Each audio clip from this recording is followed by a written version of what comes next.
Problem statement என்னன்னா, pregnant லேடிஸால வந்து travel வந்து சேஃப்டியா பண்ண முடியல. அவங்க வந்து கருக்கலைஞ்சிருன்றதுனால அவங்க வந்து டிராவல் பண்ண மாட்டேங்கிறாங்க. இதனால வந்து அவங்க வேலையும் தடைபடுது. இதுக்காண்டி நாங்க ஒரு சொல்யூஷன் கண்டுபிடிச்சிருக்கோம். அந்த சொல்யூஷன் வந்து என்னன்னா, ஒவ்வொரு பஸ் ஸ்டாண்ட்லேயுமேவும் இந்த மாதிரி ஒரு சிஸ்டம் வந்து நாங்கள் ரெடி பண்ணி வச்சுட்டு, அதில் ஒவ்வொரு பஸ் ஸ்டாண்ட்லேயும் இந்த மாதிரி ஒரு ப்ரெக்னென்ட் லேடி இருக்காங்கன்ற டேட்டா அந்த மெசேஜை வந்து வரக்கூடிய பஸ் கண்டக்டர்ஸ் வந்து நாங்கள் வந்து சென்ட் பண்ணுற மாதிரி இது பண்ணியிருக்கோம். அந்த பஸ் கண்டக்டர்ஸ் வந்து அவங்களுக்குன்னு ஒரு சீட் அலோகேட் பண்ணிட்டு, அதுக்கப்புறம் உள்ள ஜேர்னியை வந்து அவங்க இருக்கிறத விட சேஃப்டியை வந்து இம்ப்ரூவ் பண்ணி அவங்க ரைட் பண்ணுறதுக்கு ப்ரொவைட் பண்ணுறாங்க. நாங்கள் வந்து இப்போ டெமான்ஸ்ட்ரேட் பண்ணி காமிக்கிறோம். இது வந்து நாங்கள் எதாவது பண்ணியிருக்கோம்னா ராஸ்பெரி பை 4ஆல் பண்ணியிருக்கிறோம். நாங்கள் ஏற்கனவே ஒரு அப்ளிகேஷன் மாதிரி நாங்கள் வந்து க்ரியேட் பண்ணி வச்சுருக்கோம். அது என்ன பண்ணணும்னா, நாங்கள் வந்து கண்டக்டர்கிட்ட வந்து நாங்கள் வந்து யாருக்குனே டேட்டாவெலாம் வாங்கி வச்சுருவோம். அந்த மாதிரி ப்ரெக்னென்ட் லேடி வந்து வர்றாங்கன்ற இது மெசேஜ் போகிற மாதிரி செஞ்சு வச்சுருவோம்.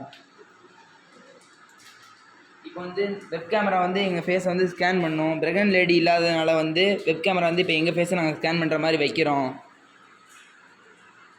ஸ்கேன் பண்ணிடுச்சு. இப்போ வந்து மெசேஜ் வந்து இந்த ஃபோனில் போயிருக்கனால எங்களால் காமிக்க முடியல. மெசேஜ் போயிடுச்சு. இப்படி மெசேஜ் போகிறதுனால அந்த கண்டக்டர் வந்து அவங்களுக்கும் ஒரு சீட்டை வந்து அலாகேட் பண்ணிடுவார். இதனால அவங்க வந்து சேஃப்டியாகவும் போகலாம். எந்த ரஷ்ஷும் ஏற்படாது அவங்களுக்கு. தேங்க்யூ.